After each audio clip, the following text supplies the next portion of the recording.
Hello friends, welcome to Kannan Info Tamil. நம்ம இன்னைக்கு என்ன டாபிக் பார்க்க போறோம் அப்படினா இந்திய விமானப்படை பிரம்மோஸ் க்ரூஸ் மிசைல சுகோய் 30 MKI போர் விமானத்துல இருந்து லான்ச் செய்து கடலில் இருக்கக்கூடிய ஒரு டார்கெட்டை தாக்கி அழிச்சிருக்காங்க. இந்த சோதனை எப்ப நடத்தப்பட்டிருக்கு அப்படினா உக்ரைன் ரஷ்யாவின் மோஸ்குவா போர் கப்பலை R360 நெப்டியூன் மிசைல்களை பயன்படுத்தி தாக்கி அழித்த பிறகு நடத்தப்பட்டிருக்கு. இந்தியாவின் பிரம்மோஸ் மிசைல்களையும் ஆன்டி ஷிப் ஆபரேஷன்களுக்கு பயன்படுத்த முடியும். இந்த வீடியோல இந்தியா பிரம்மோஸ் மிசைல்களை கப்பல்களுக்கு எதிராக எப்படி பயன்படுத்த திட்டமிட்டிருக்காங்க, உக்ரைனின் நெப்டியூன் மிசைலையும் இந்தியாவின் பிரம்மோஸ் மிசைலையும் கம்பேர் பண்ணி எந்த மிசைல் சிறந்தது அப்படிங்கறத பத்தி நம்ம டீடைலா இந்த வீடியோல பார்க்கலாம். நீங்க இப்பதான் நம்ம சேனலுக்கு ஃபர்ஸ்ட் டைம் வர்றீங்க அப்படின்னா நம்ம சேனலை சப்ஸ்கிரைப் பண்ணிக்கங்க. அப்படியே அந்த பெல் நோட்டிபிகேஷனை கிளிக் பண்ணி ஆல்ங்கிற ஆப்ஷனை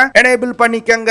ரஷ்யாவின் பிரதான போர்க்கப்பலான மோஸ்குவா போர்க்கப்பல் கருங்கடல் பகுதியில் நிலை கொண்டிருக்கும் பொழுது Ukraine R360 Neptune anti ship மிசைல்களை பயன்படுத்தி இந்த கப்பல் மீது தாக்குதல் நடத்தினாங்க. இந்த தாக்குதல்ல பலத்த சேதமடைந்த மோஸ்குவா போர்க்கப்பல் கடலுக்கு அடியில் மூழ்கியது. இந்த தாக்குதல் உலகில் உள்ள பல டிஃபென்ஸ் எக்ஸ்பர்ட்ஸ்க்கு ஒரு மிகப்பெரிய அதிர்ச்சியை ஏற்படுத்தி இருக்கு. மோஸ்குவா போர்க்கப்பல் 40 வருடங்களுக்கு மேலா ரஷ்ய படையில் செயல்பட்டு வருது. ரஷ்யா இந்த கப்பலை தான் பங்கேற்ற முக்கியமான யுத்தங்கள்ல பயன்படுத்தி இருக்காங்க. குறிப்பா சொல்லணும் அப்படின்னா 2008 நடந்த ஜார்ஜியா யுத்தம், 2014 நடந்த கிரைமியா தீபகற்ப போர், 2015 நடந்த சிரியா யுத்தத்திலையும் இந்த கப்பல் பயன்படுத்தப்பட்டிருக்கு. இப்ப நடந்து வரும் உக்ரைன் யுத்தத்திலையும் இந்த கப்பல் பல முக்கியமான ஆபரேஷன்களை கேரி அவுட் பண்ணிருக்கு. அப்பேற்பட்ட முக்கியமான போர்க்கப்பலை உக்ரைனுடைய நெப்டியூன் மிசைல்கள் எப்படி தாக்கியது அப்படிங்கிறது பலருக்கு அதிர்ச்சியை தந்திருக்கு. இந்த தாக்குதலுக்கு பிறகுதான் உலகின் பல நாடுகள் தங்களோட போர்க்கப்பலின் பாதுகாப்பை மறு ஆய்வு செய்து வர்றாங்க. அது மட்டும் இல்லாம ஆன்டி ஷிப் மிசைல்களை எப்படி சிறப்பா பயன்படுத்தலாம் அப்படிங்கறதையும் ஸ்டடி பண்ணி வர்றாங்க. இந்த சூழ்நிலையில 19 ஏப்ரல் 2022 இந்திய விமானப்படை பிரம்மோஸ் க்ரூஸ் மிசைல Su-30 MKI போர் விமானத்திலிருந்து லான்ச் செய்து கடலில் இருக்கக்கூடிய ஒரு போர்க்கப்பலை தாக்கி சோதனை நடத்தியிருக்காங்க.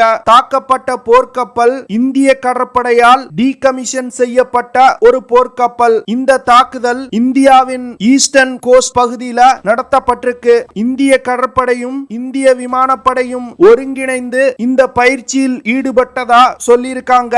இந்த சோதனைக்கு முன்பே பிரம்மோஸ் மிசைல்கள் இந்தியாவின் முப்படைகளால் பல முறை சோதிக்கப்பட்டிருக்கு. இந்தியா பிரம்மோஸ் மிசைல ஒரு ஆன்டி ஷிப் மிசைலா பயன்படுத்துவதற்கு பல வருடங்களுக்கு முன்பே திட்டமிட்டுட்டாங்க.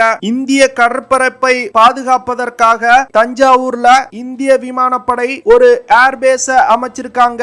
இந்த ஏர்பேஸ்ல சுகோய் 30 MKI போர் விமானங்களால் உருவாக்கப்பட்ட டைகர் ஷார்க் அப்படிங்கிற ஒரு படையணி நிறுத்தி வைக்கப்பட்டிருக்கு. இந்த படையணியில் பயன்படுத்தப்படும் சுகோய் 30 MKI போர் விமானங்கள்ல பிரம்மோஸ் மிசைல்கள் இணைக்கப்பட்டிருக்கு. இந்தியா இந்த ஏர்பேஸை வச்சு என்ன செய்ய முயல்றாங்க அப்படின்னா, இந்த ஏர்பேஸ்ல இருந்து கிளம்பும் விமானங்கள் இந்திய பெருங்கடல், அரேபியன் சி மற்றும் பே ஆஃப் பெங்கால் பகுதியில் இருக்கக்கூடிய எதிரி போர்க்கப்பல்களை பிரம்மோஸ் மிசைல்களை லான்ச் செய்து தாக்கி அழிக்க முடியும். அதே போன்று பிரம்மோஸ் மிசைல்களை சப்மரீன்ல இருந்து லான்ச் செய்து போர்க்கப்பல்களை தாக்கி அழிக்க முடியும். இந்த விஷயங்கள்ல இருந்து இந்தியா ஆன்டி ஷிப் மிஷனுக்கு பிரம்மோஸ் மிசைல்களை பிரதானமா பயன்படுத்த போறாங்க அப்படிங்கிறது தெளிவா தெரியுது. பிரம்மோஸ் மிசைல சுகோய் 30 MKI போர் விமானத்துல இணைத்தது ஒரு கேம் சேஞ்சர் அப்படின்னு சொல்லலாம். ஏன்னா இந்த விமானம் ஒரு ட்வின் இன்ஜின் கொண்ட விமானம். இந்த விமானத்தால 2.5 டன் எடை கொண்ட பிரம்மோஸ் மிசைல சுலபமா தூக்கி கொண்டு பறக்க முடியும். அது மட்டும் இல்லாம சுகோய் 30 MKI விமானத்தோட ரேஞ்ச் 3000 கிலோமீட்டர், பிரம்மோஸ் மிசைலோட ரேஞ்ச் 300 கிலோமீட்டர். அப்போ இந்த விமானத்தோடு பிரம்மோஸ் மிசைல் இணையும் பொழுது 3300 கிலோமீட்டர் தூரத்தில் உள்ள இலக்குகளை கூட பிரம்மோஸ் மிசைல்களை பயன்படுத்தி தாக்கி அழிக்க முடியும். அது மட்டும் இல்லாம சுகோய் 30 MKI போர் விமானத்தால தொடர்ந்து 3 முதல் 7 மணி நேரம் பறக்க முடியும். அதனால தொலை தூரத்தில் உள்ள இலக்குகளை கூட இந்த விமானம் மற்றும் பிரம்மோஸ் மிசைலை பயன்படுத்தி தாக்குதல் நடத்த முடியும். இந்திய விமானப்படையில் 40 Su-30 MKI போர் விமானத்துல பிரம்மோஸ் மிசைல்கள் இணைக்கப்பட்டிருக்கு. உக்ரைன் R-360 நெப்டியூன் அப்படிங்கிற ஆன்டி ஷிப் மிசைல ரஷ்ய போர்க்கப்பலை மூழ்கடிக்க பயன்படுத்தி இருக்காங்க. இந்த மிசைல் சோவியத் யூனியன் மிசைலான KH-35 ஆன்டி ஷிப் மிசைல பேஸா வச்சு உருவாக்கப்பட்டிருக்கு. இந்த மிசைல் 2021 இருந்து உக்ரைன் கடற்படையில் பயன்பாட்டில் இருந்து வருது. நெப்டியூன் மிசைலோட எடை 870 கிலோகிராம். இந்த மிசைல்னால 150 கிலோகிராம் எடை கொண்ட வார்ஹெட்டுகளை சுமந்து சென்று எதிரிகள் மீது தாக்குதல் நடத்த முடியும். நெப்டியூன் மிசைல்கள்னால 300 கிலோமீட்டர் தூரத்தில் உள்ள கப்பல்களை தாக்கி அழிக்க முடியும். இந்த மிசைல்னால 5000 டன் முதல் 12000 டன் எடை கொண்ட போர்க்கப்பல்களை தாக்கி அழிக்க முடியும். நெப்டியூன் மிசைல்னால சப்சானிக் வேகத்துல டிராவல் செய்ய முடியும். சப்சானிக் ஸ்பீட் அப்படிங்கிறது 0.8 மேக்குக்கும் குறைவான வேகம், அதாவது 980 கிலோமீட்டரை விட குறைவான வேகம்.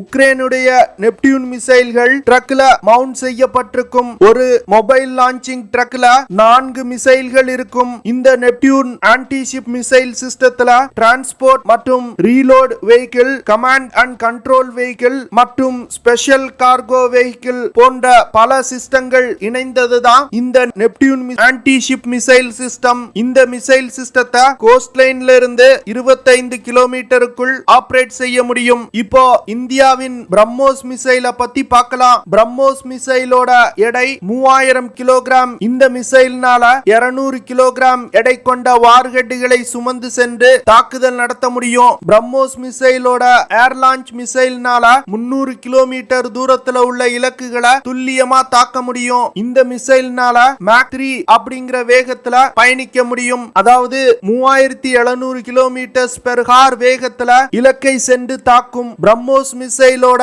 அதிகமான வேகம் காரணமா அதிக கைனெட்டிக் எனர்ஜியுடன் இலக்கை சென்று தாக்கும். பிரம்மோஸ் மிசைலோட கைனெட்டிக் எனர்ஜிய நெப்டியூன் மிசைலோடு கம்பேர் செஞ்சோம் அப்படின்னா நெப்டியூன் மிசைலை விட 27 மடங்கு அதிகமான கைனெட்டிக் எனர்ஜி இருக்கும் அப்படின்னு சொல்றாங்க.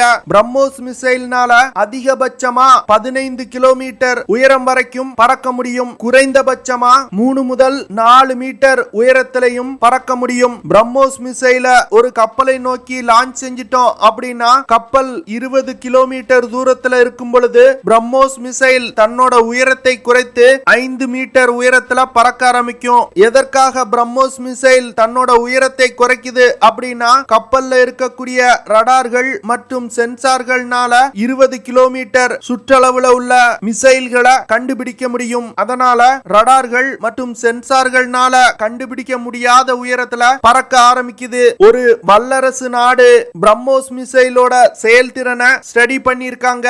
அவங்க ஸ்டடியில ஒரு கப்பலை நோக்கி ஒரு பிரம்மோஸ் மிசைல் லான்ச் செய்யப்பட்டுச்சு அப்படின்னா கப்பலோட ஏர் டிஃபென்ஸ் சிஸ்டங்களால் ஓரளவு தடுக்க முடியும். அதுவே ஒன்றுக்கும் மேற்பட்ட பிரம்மோஸ் மிசைல்கள் லான்ச் செய்யப்பட்டுச்சு அப்படின்னா கப்பல்ல இருக்கக்கூடிய ஏர் டிஃபென்ஸ் சிஸ்டங்கள்னால பிரம்மோஸ் மிசைலை தடுக்கவே முடியாது. இந்த காரணத்துக்காக தான் பிரம்மோஸ் மிசைல நேட்டோ விடோ மேக்கர் அப்படின்னு அழைக்கிறாங்க.